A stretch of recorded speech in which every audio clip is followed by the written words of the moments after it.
ही बेटी बचाओ बेटी पढ़ाओ का नारा सच था तो यहाँ पे क्यों नहीं है भाजपा के मिनिस्टर्स? सर्वाइवर के साथ सॉलिडारिटी में हम खड़े हैं।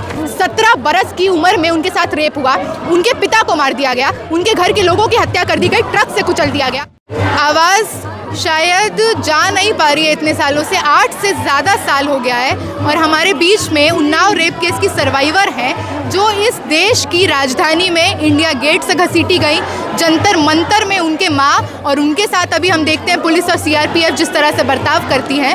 लगातार 17 बरस की माइनर बच्ची के साथ देश के भाजपा के एमएलए रेप करते हैं और गैंग रेप करते हैं, और उसके बाद हम देखते हैं कि किस तरह से पूरी पॉलिटिकल प्रोटेक्शन उनको दी जाती है, पूरा स्टेट का पूरा यूपी का मशीनरी उनके साथ खड़ा हो जाता है।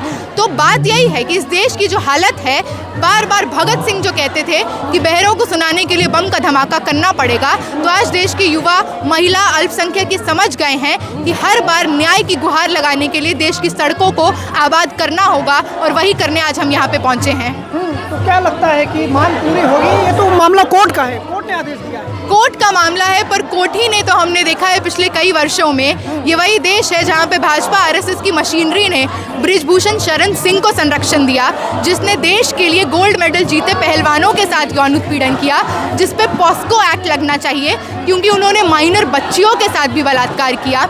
हम देखते हैं ये वही देश है जहाँ पे प्रज्वल रेवन्ना, जिसने हजारों महिलाओं का एमएमएस बनाया, चुनाव के समय जब जनता आक्रोश में आ जाती है तो यही भाजपा उसको जर्मनी में रवाना कर देती है। हम देखते हैं भाजपा आरएसएस चिन्मय अनंत को पैदा करती है, संरक्षण देती है।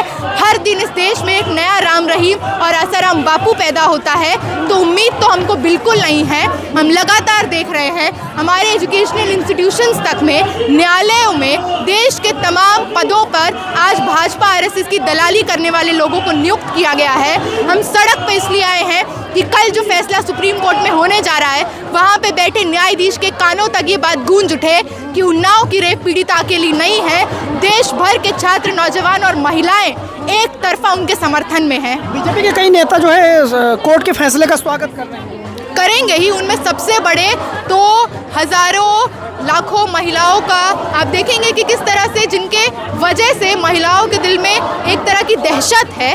बृजभूषण शरण सिंह खुले तौर से ये कहते हैं कि अब जाकर कुलदीप सिंह सेंगर जैसे बढ़िया व्यक्ति को न्याय मिला है। तो ये तो एक ही थाली के चट्टे बट्टे हैं, ये वही लोग हैं जो रेप करते हैं, हरासमेंट करते हैं, और भाजपा इनको मालाओं से स्वागत करते हैं। हम देखते हैं, हमको याद है बिल्किस बानो के रेपिस्ट को जब एक्विटल मिलता है, ये वही लोग हैं जो कहते हैं ये तो ब्राह्मण लोग हैं, संस्कारी लोग हैं, और मालाओं से उनका स्वागत किया जाता है।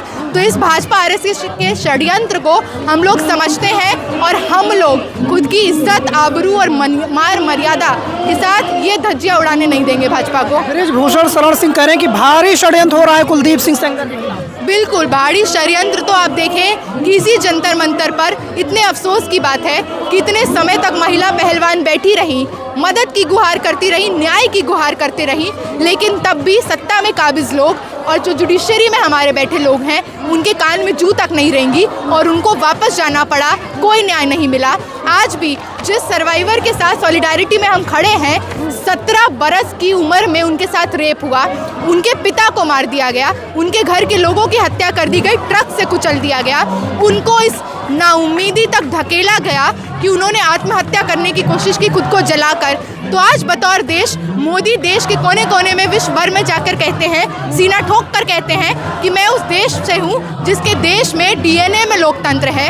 आज यहाँ की सड़कों पर लोकतंत्र की धज्जियाँ उड़ाई जा रही हैं। ये देश भाजपा आरएसएस को जान जाने की बात है, मनुस्मृति से नहीं, संविधान से चलता है अभी भी। तो बीजेपी के लोग सवाल कर सकते हैं कि हम कुलदीप सिंह सेंगर को तो बाहर निकाल दिया ना पार्टी से निकाल दिए, पर उनको आज जो संरक्षण मिल रहा है, उनके पक्ष में जिस तरह से भाजपा के तमाम एमएलए आ जा रहे हैं, और आज निकाल दिया है ना, जिस वक्त इस व्यक्ति ने इतना बड़ा क्राइम किया, उस टाइम ये हिम्मत कैसे आई? ये हिम्मत आई भाजपा के एमएलए होने के नाते, ये हिम्मत आई एक ऐसी पार्टी से होने के नाते जिसमें रेप, हरासमेंट, असॉल्ट लीगल है। आप रेप करिएगा, आपको मालाओं से स्वागत मिलेगा, आपको विधायकी का, सांसद का टिकट दे दिया जाएगा। तो कई बार रिएक्शन आया, राहुल गांधी से पीड़िताओं ने मुलाकात की, उसके बाद रिएक्शन आए कि राहुल गांधी राजनीति कर रहे हैं। मतलब अब देश के अपोजिशन के लीडर से अगर पीड़िता मिल ले तो वो राजनीति कर रहे हैं। देश में जो पावर में है अलग अलग, दिल्ली में ही ट्रिपल इंजन की सरकार भाजपा चलाती है। रेखा गुप्ता जाके अटल कैंटीन का उद्घाटन कर रही हैं। इतना ही महिलाओं के पक्ष में थी, इतना ही बेटी बचाओ बेटी पढ़ाओ का नारा सच था, तो यहाँ पे क्यों नहीं है भाजपा के मिनिस्टर्स? क्योंकि ये पार्टी ही फंक्शन ही करती है महिलाओं के खिलाफ, दलितों के खिलाफ, आदिवासियों के खिलाफ। जो पार्टी के प्रवक्ता कहते हैं, मोहन भागवत कहते हैं, अमित शाह कहते हैं कि देश में तो संविधान की जगह मनुस्मृति आ जाना चाहिए। वो मनुस्मृति जो कहता है कि दलित अगर वेद का उच्चारण कर ले तो उसके जीभ काट दो, उसके कान में शीशा पिघला के डाल दो अगर वेद का उच्चारण सुन ले। ये वही प्रधानमंत्री तो माथे से लगाते हैं ना संविधान। बिल्कुल, संविधान लगाना और मतलब मानना दो अलग बात है। संविधान माथे पे लगाना और बोलना अलग बात है। जिस संविधान को हर दिन ये तार तार करते हैं, ये इनको नहीं मानते। ये लोग उसको मानते हैं जो कहता है कि महिला को कभी भी चॉइस और एजेंसी मत लो। जब बच्ची है तो उसके पिता उसका डिसीजन लेंगे, जब बड़ी हो जाएगी तो भाई, उसके बाद पति, और बुढ़ापे में भी उसकी औलाद उसका डिसीजन लेगी। महिलाओं को उनके विवेक के भरोसे ना छोड़ा जाए। वो मनुस्मृति का पाठ करने वाले, उच्चारण करने वाले महिलाओं के पक्ष में कभी नहीं हो सकते। बीजेपी तो नारा दिया ना सत्ता में आते ही बेटी पढ़ाओ बेटी बचाओ, जिसका एक डेटा आया करीब 1.5 साल पहले, जिसमें पता चला कि इसका 90% से ज़्यादा फंड इसी बेटी पढ़ाओ बेटी बचाओ कैंपेन का भाजपा ने अपने एडवर्टीजमेंट में लगा दिया। ये बेटी पढ़ाओ बेटी बचाओ बेटी पढ़ाओ का जो सच्चाई है इस देश में हर दिन एक्सपोज होता है।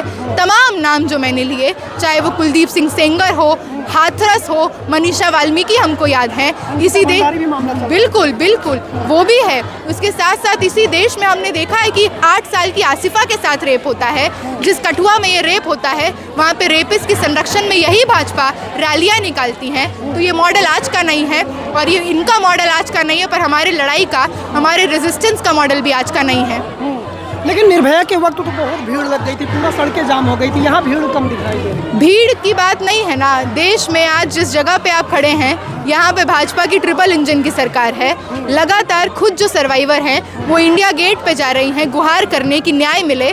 वहाँ पे आप देखेंगे कि जितने लोग नहीं हैं उससे 4 गुना ज़्यादा संख्या में पुलिस और सीआरपीएफ है।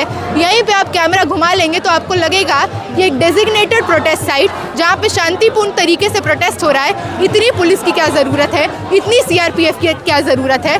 तो आज देश भर में लोकतंत्र हो, विरोध हो, उसको ख़त्म करने में भाजपा की जो भूमिका है, पढ़ने वाले, पढ़ाने वाले, लिखने वाले, हमारे प्रोफेसर्स, हमारे साथ पढ़ने वाले पीएचडी स्कॉलर्स, तमाम लोग आज जेलों के पीछे बंद हैं। वो ऐसे ही नहीं हैं।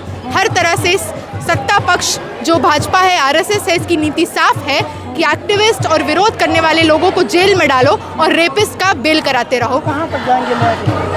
हम 1 इंच नहीं हटेंगे जब तक कि न्याय डिलीवर नहीं होता।